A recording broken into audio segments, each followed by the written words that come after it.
பத்திரிகையாளர்களுக்கும் ஊடக நண்பர்களுக்கும் எனது மனமார்ந்த நன்றியை தெரிவித்துக் கொள்கிறேன். எந்த ஒரு படம் உருவாகணும்னாலும் எந்த ஒரு கிரியேஷனுக்கும் அது ஒரு படைப்பை நம்ம ஸ்க்ரீன் பண்ணதுக்கு மிக மிக முக்கிய காரணம் தயாரிப்பாளர்கள்.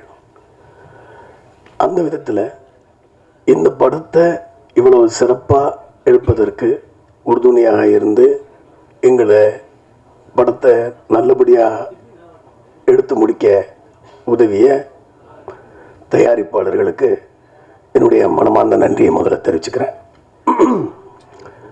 அப்புறம் இதுக்கு ஸ்பெஷல் கெஸ்ட்டாக வந்திருக்கிற மிஸ்டர் சூரி சார் எனக்கு ரொம்ப வருஷமாக தெரியும். சமீபத்தில் நானும் அவரும் ரொம்ப நேரம் பேசக்கூடிய ஒரு சந்தர்ப்பம் கிடைச்சது. அப்போ தான் புரிஞ்சுக்கிட்டேன் அவர் ஏன் இந்த மாதிரி ஒரு உயரத்தில் இருக்கார் அப்படின்னு. ரொம்ப அடக்கம். எப்படி இது வந்ததுன்னு எனக்கு தெரியல. ரொம்ப அடக்கம். நமக்கு கூச்சமாக இருக்கும். நமக்கு அவ்வளவு மரியாதை கொடுப்பாரு.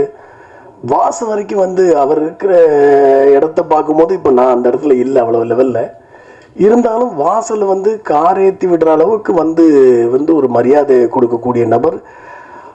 மிக திறமையானவர். மிக மிக நல்ல மனிதராக இருக்கிறாரு. அதை நான் அவருக்கு வாழ்த்து சொல்லும் போதெல்லாம் அதைத்தான் அனுப்புவேன் அடிக்கடி. நீங்கள் நல்ல ஆளாக இருக்கீங்க, நல்ல ஆளாக இருக்கீங்கன்னு. Keep it up sir. அது உங்களை மிகப்பெரிய உயரத்துக்கு கொண்டு போகும். இன்னும் நீங்கள் மிகப்பெரிய இடத்துக்கு போவீங்க. அதுக்கப்புறம் இந்த படத்தில் இந்த படம் இன்னைக்கு ஓரளவு நல்லா தெரியறதுக்கு காரணமாக இருந்த என்னுடைய 25 ஆண்டு கால நண்பர் யுவன் சங்கர் ராஜா. நானும் இவனும் ஒரு 25 இயர்ஸாக ஃப்ரெண்ட்ஸு, சைல்ட்ஹுட் ஃப்ரெண்ட்ஸுன்னு சொல்லலாம். இப்படியே கழிச்சிங்க ஒரு 25 வருஷம் எங்களுக்கும் இவனுக்கும். இவனுடைய எல்லா நல்லது கெட்டதுலையும் நான் இருந்திருக்கிறேன். நாங்கள் போகாத ஊர் இல்லை. எவ்வளவோ விஷயங்களை நாங்கள் 2 பேரும் சேர்ந்து பண்ணியிருக்கிறோம். இந்த கதை முதல்ல நான் 4 வருஷத்துக்கு முன்னால் இந்த கதையை நான் ரெடி பண்ணேன். 4 வருஷத்துக்கு முன்னால் அந்த கதையை நான் ரெடி பண்ணதும் நான் ஃபஸ்ட்டு போய் ரிஜிஸ்டர் பண்ணுவேன். பொதுவாக ரிஜிஸ்டர் பண்ணிவிட்டு நான் முதல்ல போய் சொன்னது யுவன் சங்கர் ராஜாட்ட தான். யுவன் கதை கேட்டு ரொம்ப எக்ஸைட் ஆகி நம்மளே பண்ணிடலாம், ரொம்ப நல்லா இருக்குது கதை அப்படின்னு சொன்னாப்புல. சரிப்பா பண்ணுவோம் அப்படின்னு சொல்லும்போது அவர் மாமனிதன் ஒரு படம் வச்சுருந்தாங்க. அந்த படம் கொஞ்சம் அப்படியே டிலே ரிலீஸ் போயிட்டுருக்குது. அப்போ என்கிட்ட சொல்கிறாரு, இல்லை சுரேஷ் கொஞ்சம் லேட் ஆகும் போல இருக்குது, என்ன பண்ணலான்னு யோசிங்க அப்படின்னு. அப்போ ஹீரோ வேணும். 4 வருஷத்துக்கு மேலே புகழ் இல்லை. அப்போ அந்த கதையை எடுத்து கொண்டு போய் பேர் சொல்லலாம், தப்பு இல்லை, நான் அவரும் நல்ல மனிதர் தான். மிஸ்டர் யோகி பாபுட்ட போய் இந்த கதையை நான் சொன்னேன். யோகிக்கு ரொம்ப கதை பிடிச்சிருந்துச்சு. பண்ணலாம் சார் அப்படின்னாரு. ஆனால் ஒரே ஒரு பிரச்சனை என்னென்னா, அவரால் ரொம்ப அவரால் பல்காக டேட் கொடுக்க முடியாது அப்படிங்கிற ஒரு சூழ்நிலை இருந்துச்சு. ஏன்னா நமக்கு இந்த படம் அட்டஸ்டேஜ் எடுக்கணும். ஸோ அப்படி இருக்கும்போது சொன்னேன், சார் இது அட்டஸ்டேஜ் தான் சார் நல்லா இருக்கும்னு. ஆமாம் ஓகே தான், பட் எனக்கு சூழ்நிலை, ஏன்னா அவருக்கு நிறைய பெரிய பெரிய படங்களுக்கு 10 நாள் 5 நாள் 3 நாள் பிரித்து கொடுத்துட்டே இருக்கிறாரு. எனக்கு பல்காக கொடுக்க முடியல. திருப்பி என்ன பண்ணலாம் அப்படின்னு யோசிச்சுட்டே இருக்கிறேன், யார் ஹீரோ போடலான்னு. அப்போ நான் அந்த குக் வித் கோமாளி ஷோலாம் பார்த்ததில்லை பெரும்பாலும். அப்போ வீட்டில் ஒரு நாளைக்கு ஒரு ஷோவை போட்டு காட்டுறாங்க. அந்த ஷோவில் புகழும் ஆர்த்தியும் ஒரு ஷோ.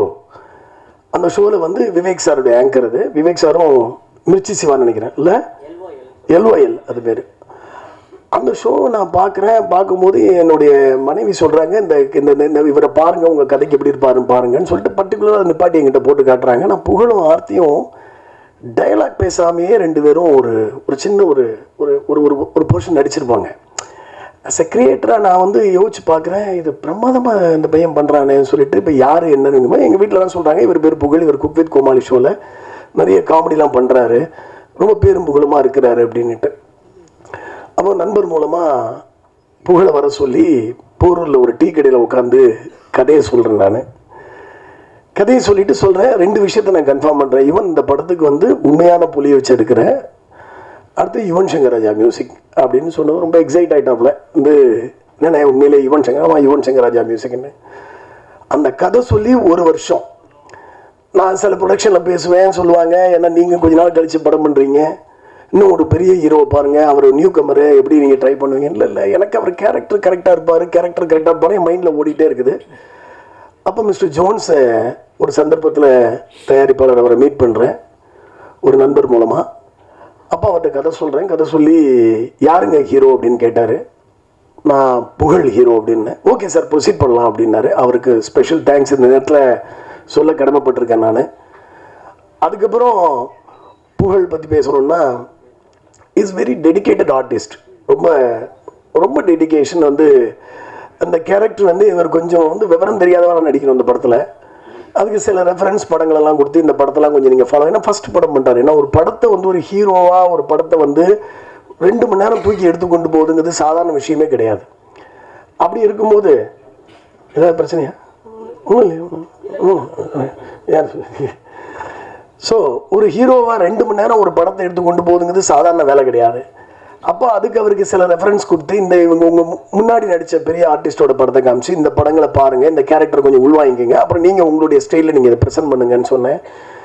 ரொம்ப நல்லா ஒர்க் பண்ணார். நாங்கள் டிஸ்கஷன் ரூம்க்கே வந்துடுவார். வந்து அண்ணா இப்படி நடந்து காட்டுமா, இப்படி நடக்கட்டுமா, இப்படி நடக்கட்டுமான்னு சொல்லி நடந்துலாம் காட்டுவார். நடந்து காட்டு ரொம்ப ஒரு என்ன சொல்கிறது, ரொம்ப இன்வால்மெண்ட்டு, டைம் கீப் அப் பண்ணுறது. ஏன்னா டெய்லி காலையில் நானும் அவர் தான் ஷூட்டிங் டெய்லி கிளம்புவோம், சேர்ந்து தான் கிளம்புவோம். ஏன்னா ஒரே வண்டி, நானே இவர் கேமராமேனுக்கு வந்து ஒரே வண்டியில் தான் போவோம் டெய்லி. ஊட்டியில் ஒரு 25 நாள் ஷூட்டிங்கு. காலைல 5:30 மணிக்கு கீழே வந்துடுவார் ரூம்லேருந்து. நாங்கள் 5:30க்கு அந்த 6:15 போயிடுவோம் ஸ்பாட்டுக்கு எல்லாருமே. 25 டேஸும் கரெக்டாக காலையில் ஒரு நாள் கூட லேட்டாக வந்ததில்லை. நாங்கள் டீமாக போவோம். ரொம்ப ஒரு அற்புதமான ஒரு அனுபவம் அது. அதனால் இவனுக்கு வந்து புகழுக்கு வந்து இந்த படம் வந்து வெரி குட் லான்ச். இது ஆக்சுவலாக இந்த படம் வந்து ஒரு அருமையாக மாறுங்க. நல்லா வந்து ஒரு புலி யுவன் சங்கர் ராஜா நல்ல கண்டென்ட், ஒரு அற்புதமான ஒரு லான்ச் அவருக்கு கிடைச்சிருக்குது இறைவன் அருளால். அதோட அவருடைய நல்ல மனசுக்கு கிடைச்சிருக்குன்னு தான் நான் சொல்ல முடியும். இதுக்கப்புறம் அவர் அந்த டாஸ்க்கு வெல்வார். அடுத்து நல்ல கதைகளை தேர்ந்தெடுக்கணும். அதுக்கான ஆள் தான் அவர். கண்டிப்பாக அந்த டாஸ்க்கு ஜெயிப்பார் அவர். அடுத்தது நான் இன்னொருத்தருக்கு தேங்க்ஸ் சொல்லணும். யாருன்னு சொன்னால் ப்ரொடக்ஷன் மேனேஜர் கார்த்தி. இவப்பா இவர் வந்து நான் வந்து கண்டிப்பாக பாராட்டணும். என்ன காரணம்னு சொன்னால், இந்த படத்தை உண்மையான புலியை வச்சு எடுக்கலான்னு முடிவு பண்ணிட்டேன். முடிவு பண்ணி வெளிநாட்டில் போய் புலி தேடுறேன். புலி தேடும் போது டான்ஸ் மாஸ்டர் ராதிகா சொன்ன மாதிரி முதல் பலி நான் தான். என்ன புலியை வந்து நான் தான் முதல்ல போய் கையில் எடுத்து கொண்டு போய் ஒரு ரவுண்டு தனியாக நடத்தி கூட்டு போகிறேன் ஒரு இடத்துக்குள்ளே.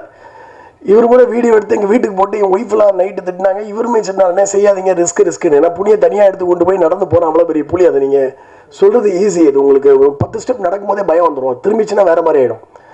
ஸோ ஏன்னா நானே தொடலைன்னா ஹீரோவால் தொட முடியாது, பயப்படுவாங்க எல்லாருமே. அதனால் அந்த ரிஸ்க்கு நான் எடுத்து தான் ஆகணும்னு முடிவு பண்ணி அந்த ரிஸ்க்கு எடுத்து, அதுக்கப்புறம் வந்து புகழ்லாம் வந்து ரொம்ப டெடிக்கேட்டடாக அந்த புலி கூட வந்து 2 நாளில் பழகிட்டாங்க, ஸ்மூத்தாகி பழகிட்டாங்க.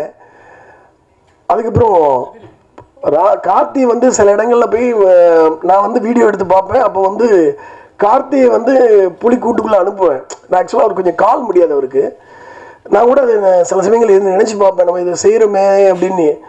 அந்த மாதிரி ஒரு கூண்டுக்குள்ளே தனியாக புலி கூட ஒரு ஹீரோ நடக்கிற விஷயத்த கார்த்தியை நடக்க சொல்லி நான் வீடியோ எடுத்து பார்ப்பேன், கரெக்டாக வருதா அப்படின்ட்டு. பாவமாக இருக்கும் எனக்கும். சம்டைம்ஸ் வேறு ஆள் இல்லை, நானும் ஒரு தான் இருக்கிறோம். ஸோ ரொம்ப அரும்பாடுபட்டு இந்த படத்தை வந்து உண்மையிலே அந்த புலியோட எடுக்குதுங்கிறது கொஞ்சம் ஒரு டாஸ்கான வேலை தான். அது கஷ்டமான வேலை தான். பட் எந்த விதமான அசம்பாவிதமும் நடக்காமல் இறைவனர்களால் நல்லபடியாக அது முடிஞ்சிச்சு. அதில் எங்களுக்கு ரொம்ப சந்தோஷம்.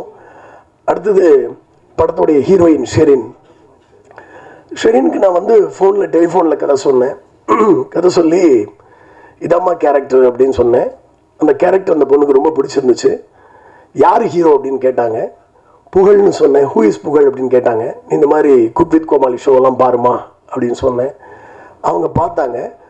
முதல்ல புகழுக்காக ஹீரோயின் தேடும்போது நிறைய ஹீரோயின் வந்து அவர் வந்து இப்போ தானே வந்துட்டு இருக்கிறாரு. இப்போ எல்லாம் இயல்பாக நடக்கிறது தானே சினிமாவில்.